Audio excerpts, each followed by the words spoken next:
Could you use a little escape? I'm Kimi Traube, and I've just completed a new translation of Don Quixote de la Mancha by Cervantes. I'm going to read it to you and these donkeys now. This is Don Quixote with donkeys. Throughout this conversation, Sancho had been spitting with some frequency, porking up a kind of sticky, somewhat dry saliva. The generous forestly squire, noticing Sancho spitting, said, "It seems to me all our talk must have dried out our tongues, but I have just the thing to wet our whistles hanging off the pommel of my saddle, and it's not a bad one either." He stood up and walked away for a moment, then quickly returned, carrying an enormous wineskin and an empanada half a yard long. It's not an exaggeration, because inside was a whole white rabbit the size of a man's forearm. It was so big, when Sancho saw it, he thought the pastry must not have a lamb but a whole sheep inside.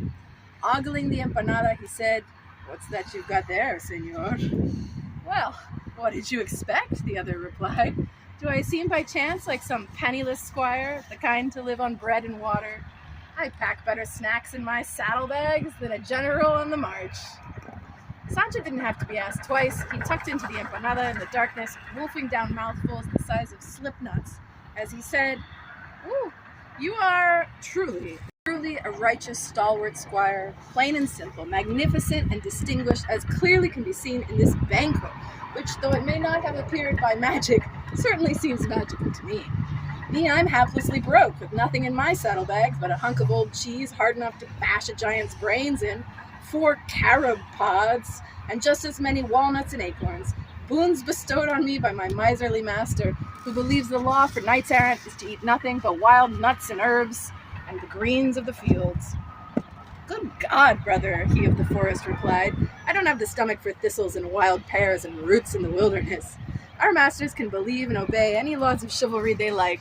They can go ahead and eat whatever those laws require. Me, I'm bringing my delicacies, and that wineskin hanging off my saddle, whether they like it or not.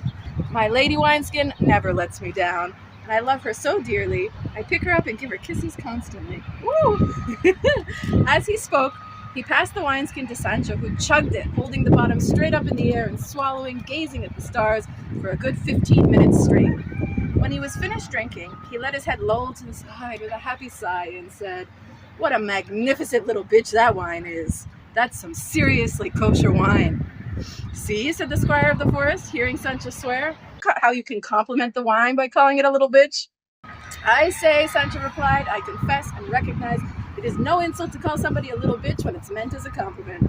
But tell me, senor, on your mother's grave, is this wine from Ciudad Real?" "Senor sommelier," he of the forest exclaimed, "honestly, you're on the spot about the terroir, and what's more, it's been nicely aged."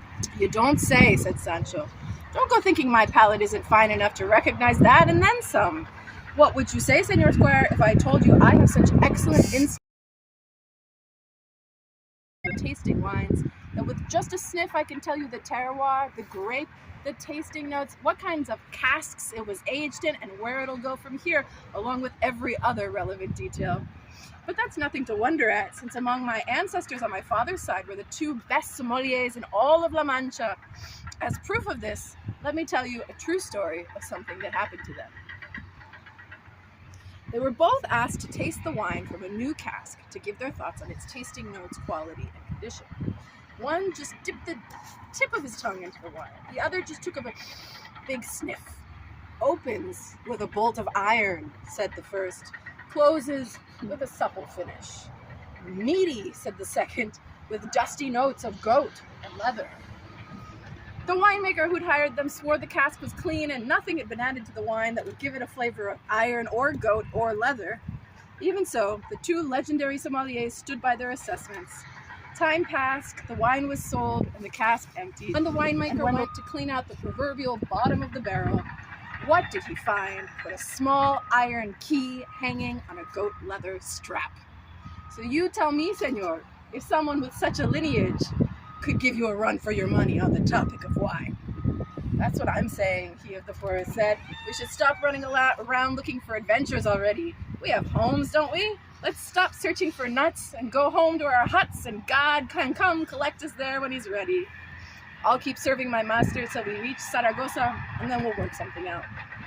Essentially, these two flying squires talked and drank so freely, only sleep could tie their tongues and temper their thirst, for such thirst can never be quenched completely. And so, having practically drained the whole wineskin between the two of them, with mouthfuls of food still half chewed in their mouths, they both fell into a very sound sleep, where we will leave them for now as we turn to what occurred between the night of the forest and the night of the long face. Join us next time for more Don Quixote with donkeys!